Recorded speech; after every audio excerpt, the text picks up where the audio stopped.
Alright, see, you won't find the problem until you take this shit apart. You see that?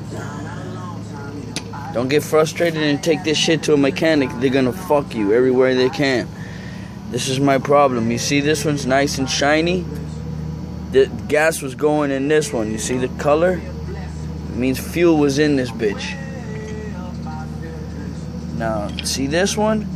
All that corrosionness, dark, it's dry, very dry. No fuel was in here. Look at the difference.